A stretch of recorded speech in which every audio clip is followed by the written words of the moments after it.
The night my father disappeared, it was raining so hard the sky seemed to be weeping. I remember standing at the window of our small house in Meridian, Mississippi, watching the headlights of his truck fade into the darkness, swallowed whole by the storm. He had kissed my forehead, told me to take care of my mother and baby sister, and promised he would be back before sunrise. That was December 14th, 1999. I was 11 years old. My father, Dale Williams, never came home. Now, before you scroll away, before you think you know how this story ends, I need you to understand something. What happened to my father that night would take me 23 years to uncover.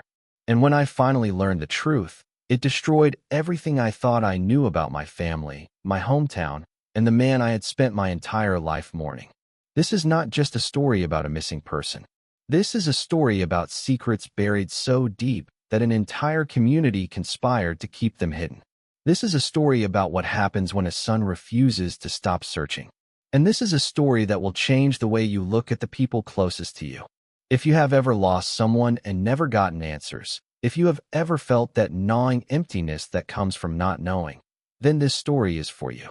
I need you to share this with someone who understands that kind of pain. Subscribe to this channel right now, because what you are about to hear is a journey through darkness that ends in a place I never expected. Stay with me.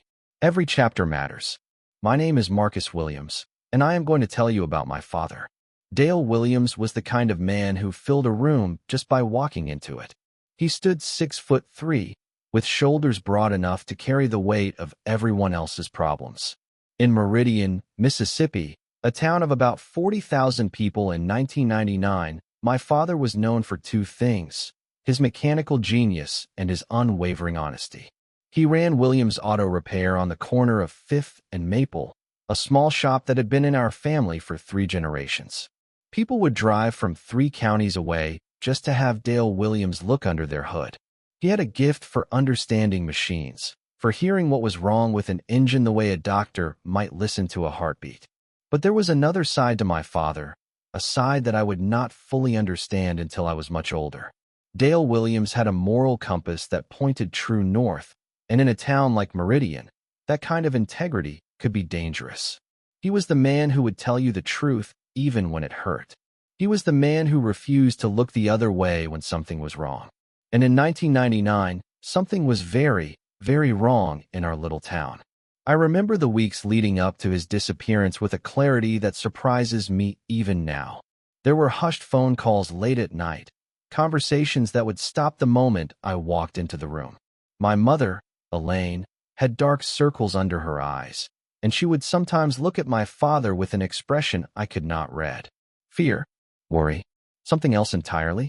I was too young to understand, but I was old enough to sense that our family was standing on the edge of something terrible.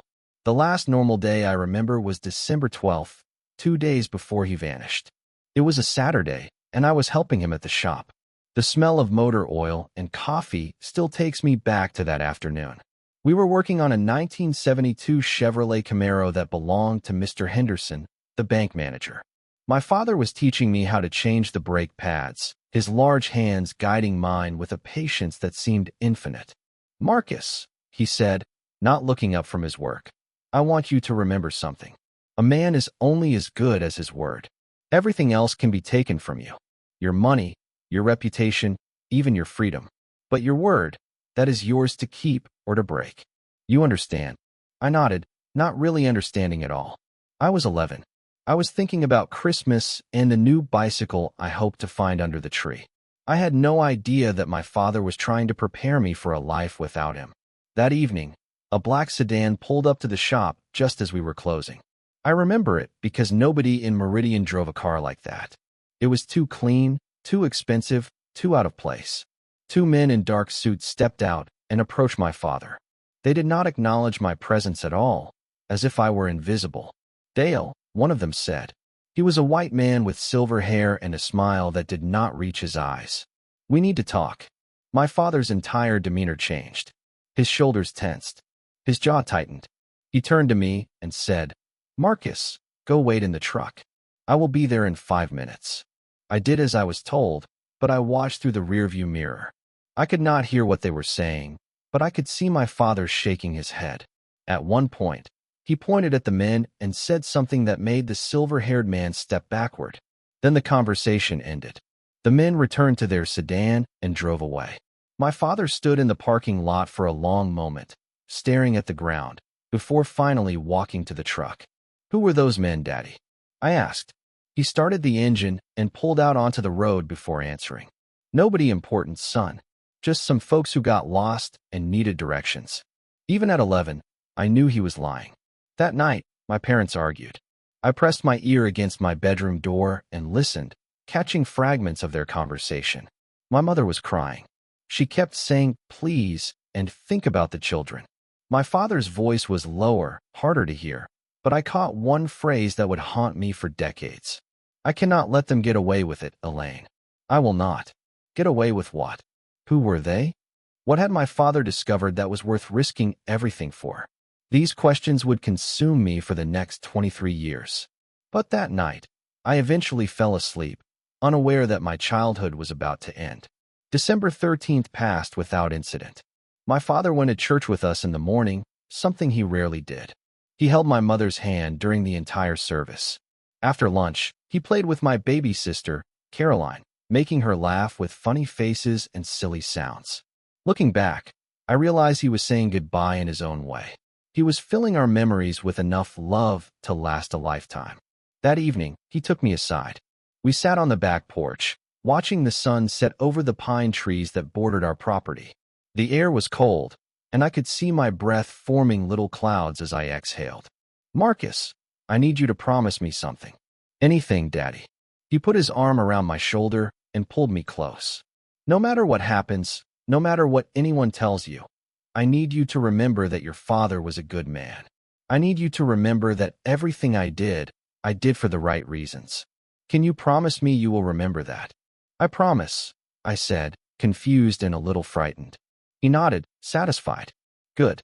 Now let us go inside before your mother starts worrying." The next evening, December 14th, my father received a phone call just after dinner. He spoke in hushed tones, wrote something on a piece of paper, and then grabbed his jacket and truck keys. The rain had already started, heavy and relentless. "I have to go out for a few hours," he told my mother. "There is something I need to take care of." My mother grabbed his arm. "Dale, please. Not tonight. It is too dangerous." He kissed her forehead, then her lips. "I love you, Elaine. I love you more than you will ever know." Then he looked at me, standing in the hallway in my pajamas. He crossed the room, knelt down, and pulled me into a hug so tight I could barely breathe. "Take care of them, Marcus. You are the man of the house until I get back." And then he was gone. The police found his truck the next morning, abandoned on Old Mill Road about 10 miles outside of town. The driver's door was open. The engine was still running. There was no sign of struggle, no sign of violence. My father had simply vanished, as if the earth had opened up and swallowed him whole. The investigation into my father's disappearance was a masterclass in institutional failure. Sheriff Harold Tucker, a heavy-set man with a permanent scowl and a reputation for taking shortcuts, declared the case a probable suicide within the first week.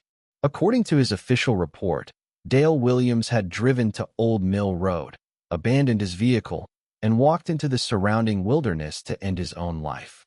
The fact that his body was never found was attributed to the dense forest and wildlife in the area. My mother fought this conclusion with everything she had. She hired a private investigator, a retired detective from Jackson named Leonard Pierce. She wrote letters to the state police, the FBI, and every newspaper in Mississippi. She organized search parties that combed the woods around Old Mill Road for weeks. But the system was stacked against her from the beginning. I watched my mother transform during those first months. The vibrant, laughing woman I had known became a ghost, hollowed out by grief and frustration. She stopped sleeping.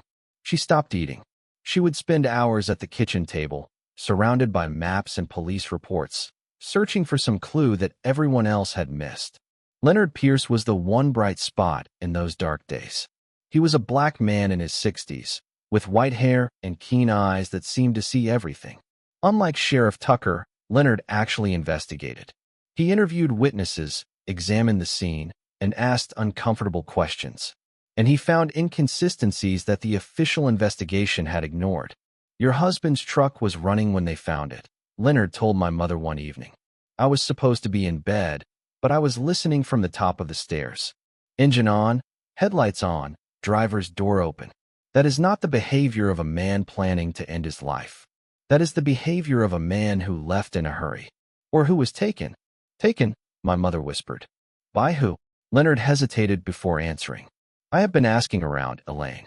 Quietly. Your husband was looking into something before he disappeared. Something involving the Harrison family. Even at 11, I knew that name. The Harrisons were the most powerful family in Meridian. They owned the textile mill that employed half the town, the bank where everyone kept their money, and most of the commercial property on Main Street. Walter Harrison, the patriarch, was a church deacon, a city council member, and a man whose word was law in our community. What could Dale possibly have against the Harrisons? My mother asked. I do not know yet, Leonard replied. But whatever it was, it scared some people. People who do not scare easily. I think your husband found something he was not supposed to find. And I think someone made sure he could not tell anyone about it. This was the first time I understood that my father might not have left us voluntarily. This was the first time I considered that he might have been silenced. And this was the first time I felt something other than grief. I felt anger. An anger that would burn inside me for the next 2 decades. The weeks turned into months. Spring came, then summer. The search parties dwindled, then stopped altogether. Leonard Pierce continued his investigation, but the leads went cold. People who had initially been willing to talk suddenly became silent. Doors that had been open were now closed. It became clear that someone in Meridian did not want the truth about Dale Williams to come out. My mother's health deteriorated. The stress and grief had taken a physical toll, and she was diagnosed with severe depression. My grandmother, my mother's mother, moved in to help take care of us. She was a stern woman with little patience for emotion, but she kept our household running when my mother could not. School became my refuge. I threw myself into my studies with an intensity that surprised my teachers. If the adults would not find out what happened to my father, I would prepare myself to do it when I was old enough. I read everything I could about criminal investigation, about forensics, about the law. I was building the tools I would need to find the truth. But I was also just a child, and children grieve in their own ways. Some nights, I would sneak out of the house and walk to my father's abandoned shop. The bank had seized it for unpaid loans, but they had not sold it yet. I would sit in the parking lot, staring at the dark windows, and talk to my father as if he could hear me. I am going to find out what happened to you, Daddy. I promise. I will not stop until I know the truth. In September of 2000, 9 months after my father's disappearance, Leonard Pierce came to our house with a folder full of documents. He looked older than I remembered, worn down by months of dead ends. My grandmother sent me to my room, but I crept back and listened from the hallway. I have done everything I can, Elaine, Leonard said. And I have to be honest with you. Someone is protecting whoever did this. Someone with a lot of power. Every time I get close to something, it disappears. Witnesses recant. Documents go missing. I am being followed. My phone is tapped. This goes higher than I thought. What are you saying? My mother asked. I am saying that I cannot help you anymore. Not because I do not want to, but because if I keep pushing, something bad is going to happen. To me. Maybe to you and the children. These people, whoever they are, they do not play games. I am sorry, Elaine. I am so sorry. He left that night, and I never saw him again. Years later, I would learn that Leonard Pierce had moved to Florida shortly after that conversation. He died of a heart attack in 2008. Some people said it was suspicious, but there was never any investigation. With Leonard gone, my mother's last hope faded. She withdrew further into herself, and by the end of 2000, she could barely function. My grandmother officially became our guardian. My baby sister, Caroline, was too young to understand what was happening, but I understood. I understood that the world had taken my father and that the people responsible were walking free. The case of Dale Williams went cold. The file gathered dust in Sheriff Tucker's office. The town moved on. People stopped talking about the missing mechanic with the honest heart. It was as if my father had never existed at all. But I did not forget. I could not forget. Every night before I went to sleep, I would take out the watch my father had given me on my 10th birthday and hold it in my hands. It was a simple watch, nothing fancy, but he had inscribed something on the back. To Marcus, may you always have time for what matters. Love, Dad. I would run my fingers over those words and renew my silent vow. I would find out what happened. I would learn the truth. And I would make sure that whoever took my father from us would pay. I just did not know that the truth would be worse than anything I had ever imagined. The years that followed my father's disappearance were a kind of purgatory. I moved through childhood and adolescence like a sleepwalker, going through the motions but never fully present. My mother's condition worsened, and by the time I was 14, she was living in a facility for people with severe mental health issues. My grandmother raised me and Caroline with a firm hand and a closed heart. She did not believe in dwelling on the past. Your father is gone, she would say whenever I brought up the investigation. No amount of wondering is going to bring him back. Focus on your future. But I could not let it go. Every year, on December 14th, I would visit the spot on Old Mill Road where my father's truck had been found. I would stand there in the cold, staring at the trees, and try to understand. What had happened? Where had he gone? Who had been waiting for him in the darkness? High school was a blur of academics and solitude. I had few friends. I dated no one. I was consumed by a single purpose, preparing myself to solve my father's case. I studied criminal justice, psychology, and investigative techniques. I read every book I could find about cold cases and wrongful deaths. I was building an arsenal of knowledge, waiting for the day I could use it. In 2006, I graduated from high school and enrolled at Mississippi State University. I majored in criminal justice and minored in journalism. I wanted to understand both how crimes were investigated and how they were covered up. I worked part-time at the campus police department, learning the practical side of law enforcement. I interned at a local newspaper, learning how to dig for information that powerful people wanted to stay hidden. During my junior year, I took a class on investigative journalism that would change everything.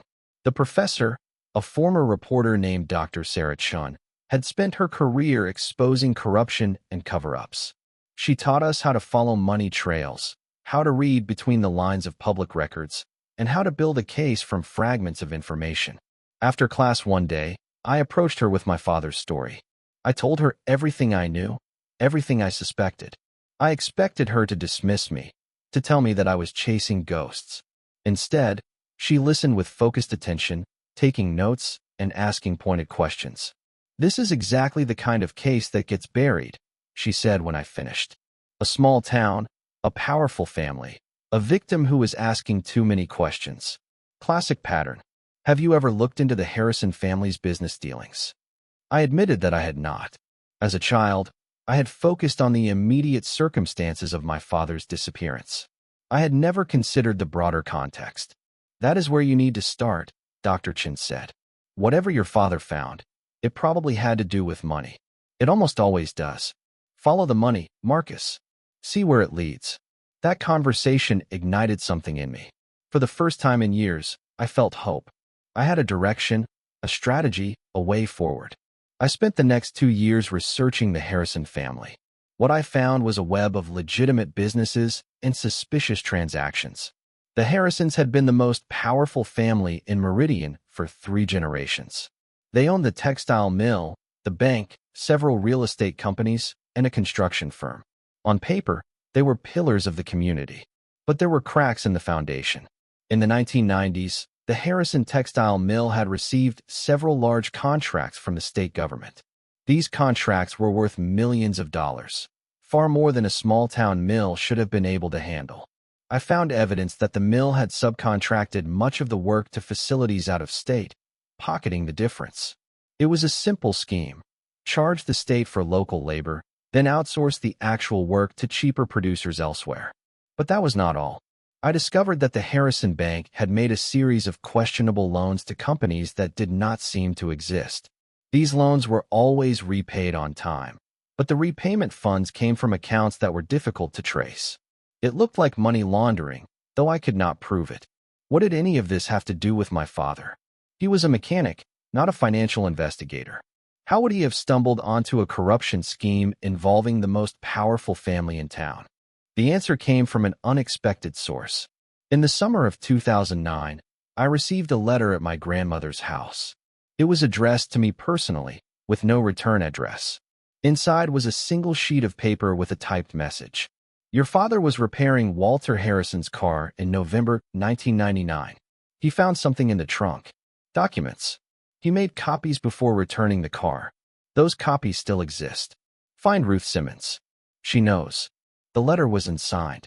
I had no idea who had sent it or how they knew my address. But I had a name, Ruth Simmons. And I had a new lead. Now I want to ask you something directly.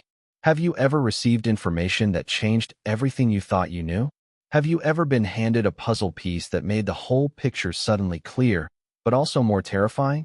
Drop a comment below and tell me about a moment when a single revelation transformed your understanding of something important. I want to know your stories, because I am about to tell you how this one changed mine. It took me 3 months to find Ruth Simmons. She had left Meridian in 2001 and moved to a small town in Alabama. She was in her 70s, living alone in a modest house on a quiet street. When I knocked on her door and introduced myself, she looked at me with an expression of profound sadness. I wondered when you would come, she said. I have been waiting a long time, Marcus. Come in. We have a lot to talk about. Ruth Simmons had been the secretary at Harrison Bank for 35 years. She had retired in 2000, shortly after my father's disappearance. For the past 9 years, she had been carrying a secret that had consumed her with guilt. Your father was a good man, she told me as we sat in her living room. The best I ever knew. And what they did to him, it was evil. Pure evil. She explained that in November 1999, Walter Harrison had brought his car to my father's shop for routine maintenance. While inspecting the vehicle, my father had opened the trunk and found a briefcase containing documents related to the bank's financial operations. He should have ignored them. He should have closed the trunk and finished the oil change and never said a word. But that was not who Dale Williams was. He came to me, Ruth said, her voice trembling. He showed up at my house one evening with photocopies of those documents. He said he needed help understanding what they meant. So I looked at them, and what I saw made me sick. The documents revealed a systematic fraud scheme that had been operating for nearly a decade. The Harrison family had been embezzling money from the textile mills pension fund, laundering the proceeds through the bank, and using shell companies to hide the theft. Hundreds of workers had been contributing to a retirement fund that was being systematically looted. When they tried to retire, there would be nothing left. Your father wanted to go to the authorities, Ruth continued. He wanted to expose everything. I begged him not to. I told him the Harrisons were too powerful, that they would destroy him. But he would not listen. He said those workers trusted the Harrisons. He said they deserved to know the truth. What happened then? I asked, though I already knew. Ruth's eyes filled with tears. He called Walter Harrison. He told him what he had found. He said he was giving Harrison 1 week to come clean and make things right. If Harrison did not, your father was going to the FBI. And a week later, my father disappeared. Ruth nodded slowly. I have carried this guilt for 9 years, Marcus. I should have said something. I should have gone to the police. But I was afraid. They had already shown what they were willing to do.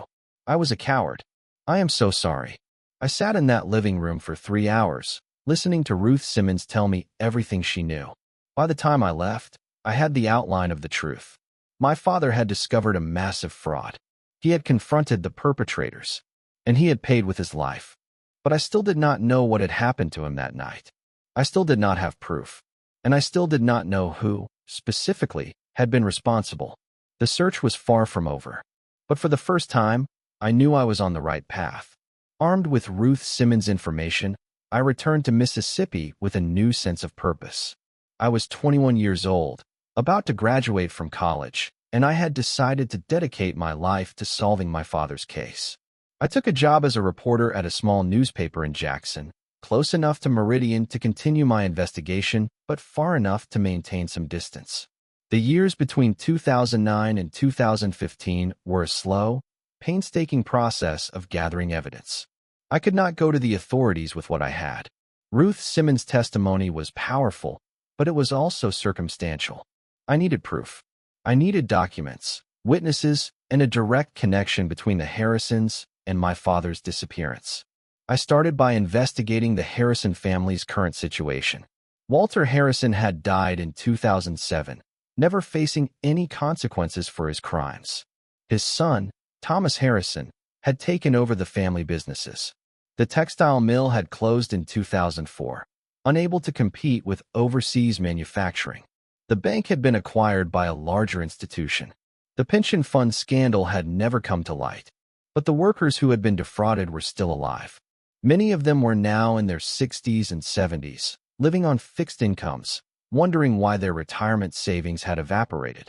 They had been told that the pension fund had made bad investments, that the stock market crash of 2001 had wiped out their money. No one had ever suggested that the money had been stolen. I spent months tracking down former mill workers and interviewing them. Their stories were heartbreaking. Men and women who had worked for 30 years, expecting a comfortable retirement, were now living in poverty. Some had lost their homes. Some had died without ever learning the truth. They were the invisible victims of the Harrison family's greed. One interview in particular stands out. His name was Robert Jackson, and he had been my father's closest friend. They had grown up together, gone to school together, and remained close throughout their lives. Robert had been one of the last people to see my father alive. Dale called me that evening, Robert told me. We were sitting on the porch of his small house, watching the sun set. December 14th. He said he was meeting someone about the documents. He said if anything happened to him, I should take care of you and your family. Did he say who he was meeting? Robert shook his head. He just said it was someone who could help. Someone who could get the information to the right people. But Marcus, there is something else. Something I have never told anyone. He leaned forward, his voice dropping to a whisper. About 2 weeks after your father disappeared, someone came to see me. A man I did not recognize. He had an envelope full of cash. $10,000.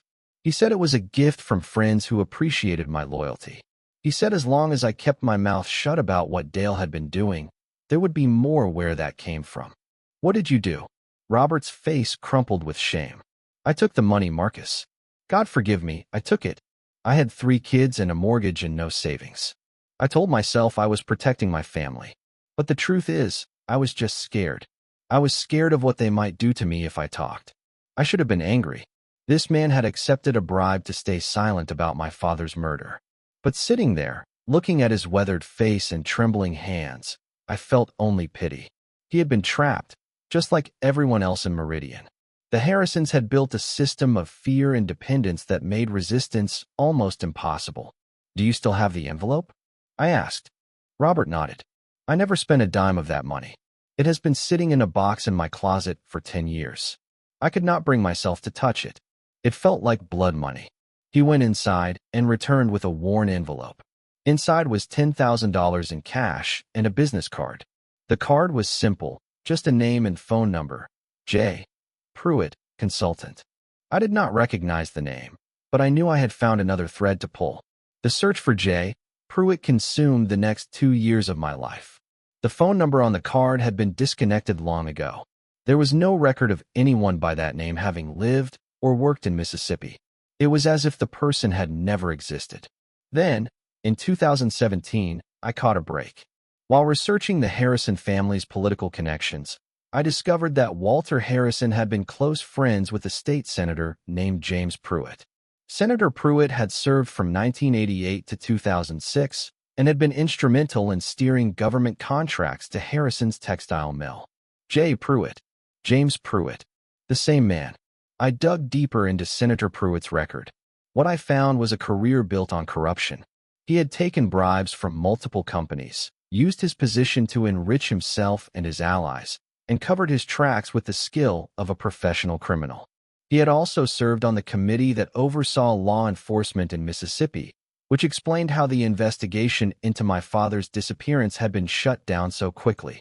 James Pruitt had retired from politics in 2006 and was now living in a gated community in Jackson. He was 81 years old, wealthy, and untouchable. Or so he thought. I knew I could not approach him directly. A man like Pruitt would have lawyers and security and years of experience avoiding accountability. I needed to find another way in. The opportunity came from an unexpected source. Pruitt's wife, Margaret, had recently founded a charity dedicated to supporting families of crime victims. The irony was almost too much to bear. This woman, married to a man who had helped cover up my father's murder, was positioning herself as an advocate for people like me. I applied for a job at the charity and was hired as a communications coordinator. It was a low-level position, but it gave me access to the Pruitt household. Over the next 6 months, I carefully built relationships with the staff and volunteers. I attended charity events and made myself indispensable. And I watched. James Pruitt was a shadow of the powerful senator he had once been. Age and illness had diminished him, leaving behind a frail old man who rarely left his bedroom. But his mind was still sharp, and he maintained a home office filled with files and documents from his political career. One evening, while the Pruitts were hosting a charity gala, I slipped away from the party and made my way to the study. I knew I was taking an enormous risk. If I was caught, my entire investigation would be compromised. But I also knew that the answers I needed were somewhere in that room. What I found exceeded my wildest expectations. Pruitt had kept meticulous records of his corrupt dealings, perhaps as insurance against his co-conspirators. Among the files was a folder labeled Dale Williams, 1999. My hands shook as I opened it. Inside were photographs, documents, and handwritten notes that laid out the entire conspiracy. The Harrisons had hired a private security firm to eliminate the threat my father posed. Pruitt had used his connections to ensure that the investigation went nowhere. And there, at the bottom of the folder, was a single sheet of paper that stopped my heart. It was a death certificate. My father's death certificate. According to the document, Dale Williams had died on December 15, 1999, from natural causes. The certificate had been issued by a county coroner named William Trent, a man I had never heard of, in a county 200 miles from Meridian. My father had not simply disappeared. He had been killed, and someone had gone to elaborate lengths to cover it up. I photographed every document in that folder, then returned them exactly as I had found them. I slipped back into the gala and continued my work as if nothing had happened. But everything had changed. I now had proof. I had evidence that could blow this case wide open. The only question was what to do with it. The documents I had discovered in James Pruitt's study painted a picture of a conspiracy that extended far beyond what I had imagined. My father had been killed by professionals, people who knew how to make a murder look like a disappearance. The cover-up had involved law enforcement, politicians, and medical officials. It was a machine of corruption, and my father had been ground up in its gears. I spent weeks analyzing the evidence, trying to understand the full scope of what had happened. The death certificate was the key. It proved that my father's body had been found and identified. But instead of notifying the family or conducting a proper investigation, the authorities had simply erased him from existence. The county coroner who had signed the death certificate, William Trent, had died in 2010. But I tracked down his former assistant, a woman named Carol Odom, who now lived in Memphis. She agreed to meet with me, though she was clearly nervous. I remember that case, Carol told me. We were sitting in a coffee shop, speaking in hushed tones. It was the only time I saw Dr. Trent scared. A man showed up with a body in the back of a van. No explanation, no paperwork. Dr. Trent signed whatever they told him to sign. They paid him $50,000 in cash. Did you see the body? Carol nodded slowly. It was a black man, tall, well-built. He had been beaten badly. His face was barely recognizable. But his hands, I remember his hands. They were a working man's hands, calloused and strong. My father's hands. The hands that had taught me how to change a tire, how to throw a baseball, how to tie a necktie. What happened to the body? I asked, struggling to keep my voice steady. They took it with them. I do not know where. Dr. Trent never mentioned it again, and I knew better than to ask questions. The men who killed my father had disposed of his body to prevent anyone from finding it. But they had needed official documentation to close the loop, to ensure that no one would come looking for him. The death certificate was that documentation, hidden away in case it was ever needed to prove that Dale Williams was truly gone. I now had testimony and documents, but I still needed to identify the people who had actually committed the murder. The private security firm mentioned in Pruitt's files was called Sterling Protection Services. It had been dissolved in 2003, its records scattered or destroyed. But companies leave traces, and people leave trails. It took me another year to track down 3 former employees of Sterling Protection Services. 2 of them refused to speak with me. The third, a man named David Miller, was dying of cancer in a hospice facility in Texas. He had nothing left to lose. I was not there when it happened. David told me from his hospital bed.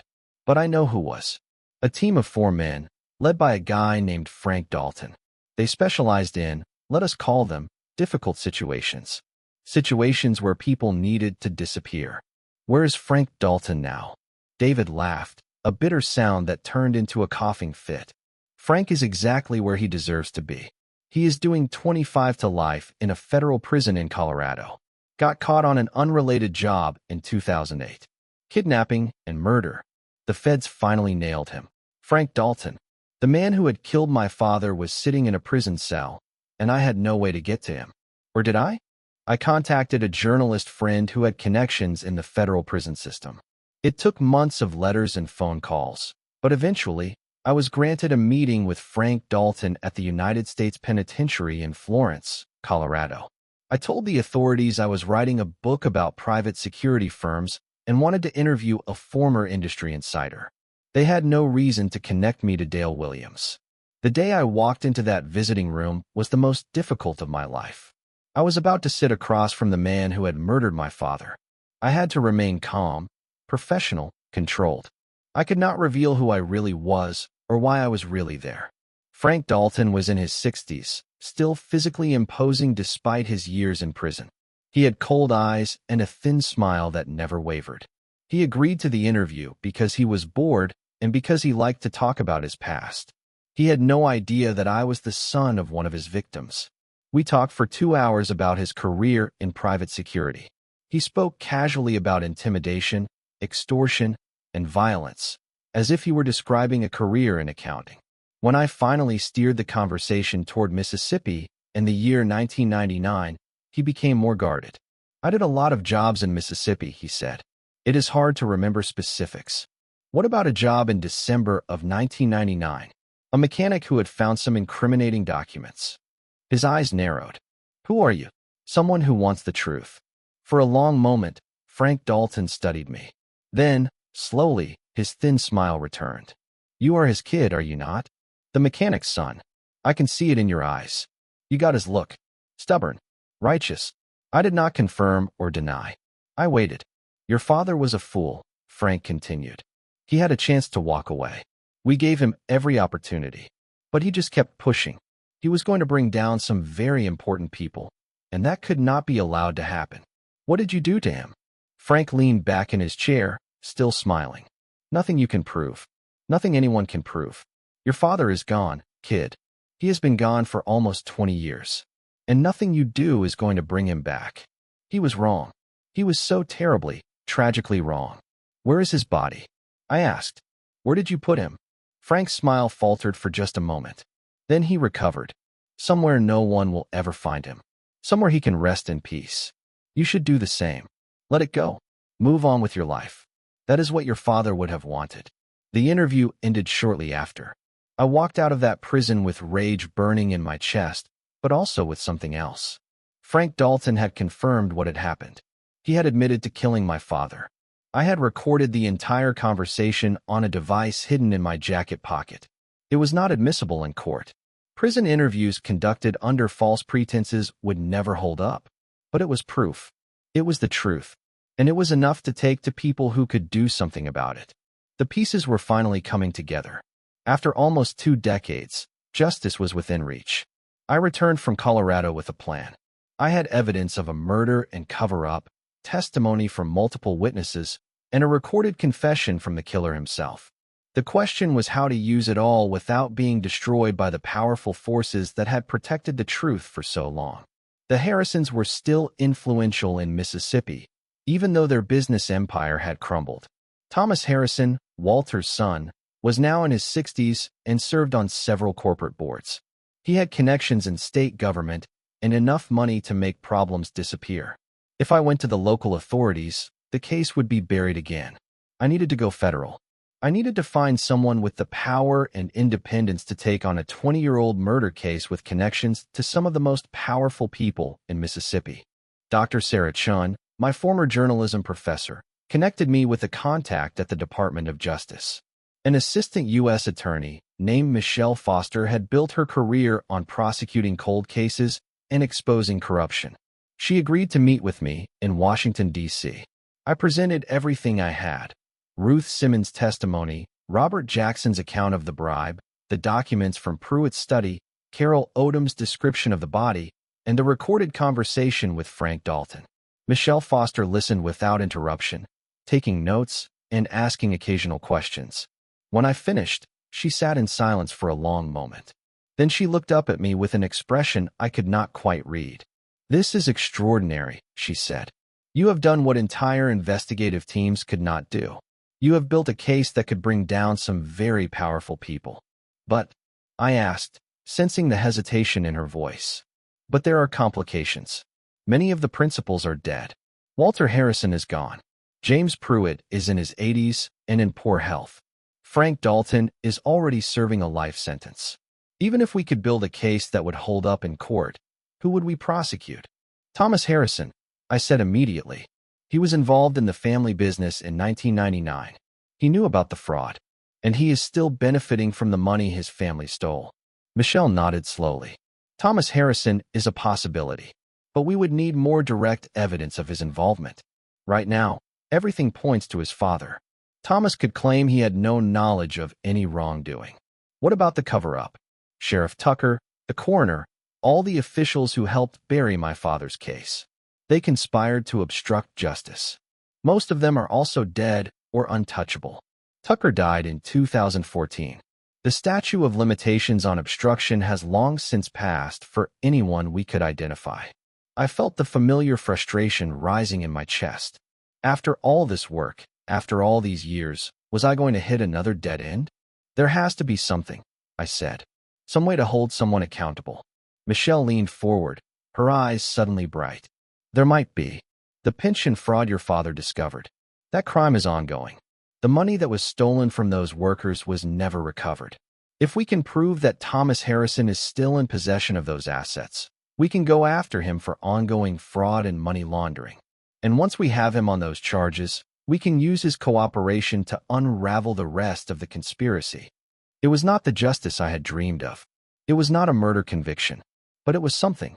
It was a path forward. The investigation took another 2 years. Federal agents pored over financial records, traced money flows, and built a case against Thomas Harrison and several associates. In 2020, a grand jury returned a 37-count indictment charging Harrison with fraud, money laundering, and conspiracy to obstruct justice. The trial was held in Jackson, Mississippi, in the spring of 2021. I sat in the gallery every single day, watching as the crimes of the Harrison family were finally exposed. Ruth Simmons testified, now in her 80s but still sharp and determined. Former mill workers described how their retirement savings had been stolen. Financial experts traced the money from the pension fund through a maze of shell companies and offshore accounts, ultimately landing in Thomas Harrison's personal accounts. And then came the moment I had been waiting for. The prosecution called me as a witness. I took the stand and told the jury everything. I described my father's disappearance, the failed investigation, the cover-up that had protected his killers for more than 2 decades. I explained how I had spent my entire adult life searching for the truth, following leads, interviewing witnesses, and gathering evidence. I talked about the recording with Frank Dalton, which was played for the jury over the defense's objections. When I finished my testimony, I looked directly at Thomas Harrison, sitting at the defense table in his expensive suit. He met my eyes for just a moment, and I saw something there that I had not expected: fear. The jury deliberated for 3 days. On the afternoon of May 15, 2021, they returned a verdict of guilty on all counts. Thomas Harrison was sentenced to 25 years in federal prison. He would die there. But the trial also produced something else. During the investigation, federal agents had discovered a property in rural Alabama that was owned by one of the Harrison shell companies. Acting on a hunch, they had obtained a warrant and searched the property. 3 days after the verdict, I received a phone call from Michelle Foster. "Marcus," she said, her voice gentle, "we found him. We found your father." They had buried him in a shallow grave on that Alabama property, beneath a stand of oak trees that had grown tall over the past 2 decades. The forensic team had excavated carefully, respectfully, treating my father's remains with the dignity he had been denied in death. I drove to Alabama the next morning, barely aware of the miles passing beneath my wheels. 22 years. 22 years of searching, hoping, and refusing to give up. And now it was over. I was finally going to bring my father home. The property was cordoned off with yellow tape, federal agents and forensic specialists moving purposefully across the grounds. Michelle Foster met me at the entrance and led me to a quiet spot away from the activity. "Are you sure you want to see this?" she asked. "I have to." She nodded and led me to the excavation site. A blue tarp covered the grave, shielding it from curious eyes. A forensic anthropologist named Dr. Patricia Hayes explained what they had found. The remains are consistent with a male in his late 30s or early 40s at the time of death. Height approximately 6'3". We found evidence of blunt force trauma to the skull, consistent with the cause of death described in the false death certificate. Personal effects recovered include a wedding ring, a wallet with identification, and a wristwatch. She handed me an evidence bag containing the watch. It was tarnished and worn, but I recognized it instantly. It was the companion to the watch my father had given me, part of a matching set he and my mother had purchased on their anniversary. I stood there, holding that bag, and finally allowed myself to feel the grief I had been carrying for 22 years. The tears came, hot and unstoppable, washing away decades of anger and frustration. My father was dead. I had always known it, but now it was real. Now it was final. The weeks that followed were a blur of arrangements and ceremonies. My father's remains were transported back to Mississippi and given a proper burial in the family plot at Mount Zion Cemetery. The service was attended by hundreds of people, many of them strangers who had followed the trial and the discovery. But my mother was there too, released from her facility for the day, lucid enough to understand what was happening. My sister Caroline, now grown with children of her own, stood beside me as we finally laid our father to rest. The eulogy I delivered was the hardest thing I have ever done. I spoke about my father's integrity, his courage, and his refusal to look the other way when he saw injustice. I talked about the price he had paid for his honesty and the conspiracy that had tried to erase him from history. And I talked about the lesson his life and death had taught me. My father used to say that a man is only as good as his word, I said, looking out at the gathered mourners. He believed that truth mattered, that doing the right thing was worth any cost. The people who killed him thought they could silence that truth forever. They were wrong. The truth has a way of rising up, no matter how deep you bury it. My father's truth rose up through me, through the witnesses who finally spoke, through the investigators who refused to give up. And now, at last, Dale Williams is home. After the service, I sat alone by my father's grave for a long time. The sun was setting, painting the sky in shades of orange and purple. I thought about everything I had sacrificed to get to this moment. The relationships I had never formed. The life I had put on hold. The obsession that had consumed my every waking moment for more than 2 decades. Had it been worth it? I looked at the headstone, finally bearing my father's name and the dates of his birth and death. I thought about the workers who would finally receive justice for the pension fund fraud. I thought about Thomas Harrison, now facing the rest of his life in prison. I thought about the conspiracy that had been exposed, the cover-up that had been unraveled, the truth that had finally come to light. Yes, it had been worth it. Every moment, every sacrifice, every tear. It had all been worth it. But there was one more thing I needed to do. One more truth I needed to uncover. The letter that had started me on this final phase of my journey. The anonymous message that had told me about Ruth Simmons and the documents in Walter Harrison's car. I had never discovered who had sent it. I had never understood why, after all those years, someone had finally decided to help me. The answer came 3 weeks after my father's funeral in another anonymous letter. This one was delivered to my home in Jackson, just as the first had been. Inside was a single photograph and a handwritten note. The photograph showed a young black woman standing outside my father's auto shop. She was smiling, one hand resting on the hood of a car. The note read, "Your father helped me once, a long time ago, when no one else would. I have been watching over you ever since. I am sorry I could not do more sooner. Some debts take a lifetime to repay. Be at peace, Marcus. Your father would be proud of you." I stared at the photograph for a long time, trying to understand. Then I noticed something in the background.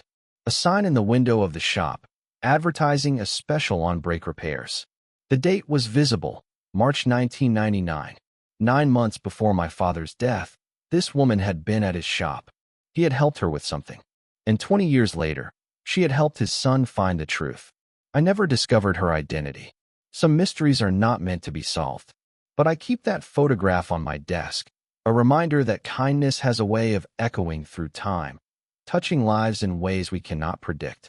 My father's legacy is not just the truth I uncovered or the justice I helped deliver. His legacy is the ripple effect of his goodness, extending outward through the years, reaching people he never met and touching hearts he never knew. That is the kind of man Dale Williams was. And that is the kind of man I try to be. 5 years have passed since my father's funeral. The world has changed in ways none of us could have predicted, but some things remain constant. Truth still matters. Justice still matters. And the bonds of family still hold us together across the chasms of time and loss. My mother passed away in 2023, finally at peace knowing that her husband's killers had been brought to justice. She spent her final months in relative clarity, able to tell stories about my father that I had never heard before. Stories about their courtship, their wedding, the early years of their marriage when they had nothing but each other and their dreams. She died with a smile on her face, and I like to believe she is with him now, wherever that may be. My sister Caroline has become my closest friend. We spent so many years separated by age and circumstance, but the shared experience of finally knowing what happened to our father brought us together in ways nothing else could. Her children, my nieces and nephews, know their grandfather through the stories we tell them. They know he was a hero who stood up for what was right, even when it cost him everything. I left journalism after the trial and went to law school. I graduated at the age of 45 and now work as a public interest attorney, specializing in cases involving government corruption and corporate fraud. I like to think I am continuing my father's work in my own way, standing up for people who have been wronged by those in power. Ruth Simmons passed away in 2022, but not before seeing the justice she had helped make possible. Robert Jackson died the following year, finally free of the guilt that had haunted him for decades. The former mill workers received a settlement from the Harrison estate, not enough to replace what was stolen from them, but enough to provide some comfort in their remaining years. As for me, I finally learned to live a full life. I married at 47, a woman named Diana who understood my past and embraced my future. We have a son now, a bright-eyed boy named Dale, after his grandfather. When he is old enough, I will tell him about the man he is named after. I will tell him about integrity and courage and the importance of doing what is right, even when it is hard. The story of Dale Williams' 1999 is, in many ways, a tragedy. A good man was killed for trying to expose the truth. A family was shattered. A community was complicit in a cover-up that lasted for more than 2 decades. But it is also a story of redemption. The truth came out. Justice was served, however imperfectly. And the memory of a man who refused to compromise his principles lives on in those who knew him and those who only know him through his story. I still visit my father's grave every December 14th, the anniversary of his disappearance. I sit there for hours, talking to him about my life, my work, my family. I tell him about the cases I have won and the people I have helped. I tell him about his grandson and the man I hope that boy will become. And I tell him that I love him, that I never stopped loving him, that his memory has been the guiding light of my entire life. Sometimes, when the wind is just right and the world is very quiet, I can almost hear his voice. I can almost feel his hand on my shoulder, the way it felt when I was 11 years old and he was teaching me how to change a brake pad. I can almost see his smile, that wide, warm smile that could light up an entire room. And I know, with absolute certainty, that he is proud of me, that everything I did to find the truth was exactly what he would have wanted, that his death, though tragic and unjust, was not in vain. My father used to say that a man is only as good as his word. He kept his word until the very end, refusing to compromise his principles even when it would have saved his life. And I kept my word too, the promise I made as an 11-year-old boy, standing on the back porch as the sun set over the pine trees. I found out what happened. I learned the truth. I made sure the world knew that Dale Williams was a hero. This is the story of my father. This is the story of a son who refused to give up. And this is the story of truth, finally and forever revealed. If you have made it to the end of this story, I want to thank you for listening. I want to thank you for caring about Dale Williams, a man you never knew, but whose story I hope has touched your heart. Share this with someone who needs to hear that persistence matters, that truth prevails, and that love never dies. Subscribe to this channel if you want more stories of ordinary people doing extraordinary things in the face of overwhelming odds. And if you are out there searching for your own truth, fighting your own battle against powerful forces that want to keep you silent, let my father's story be your inspiration. The truth has a way of rising up. It may take years. It may take decades. But eventually, inevitably, the truth will out. Dale Williams taught me that. And I will spend the rest of my life passing that lesson on.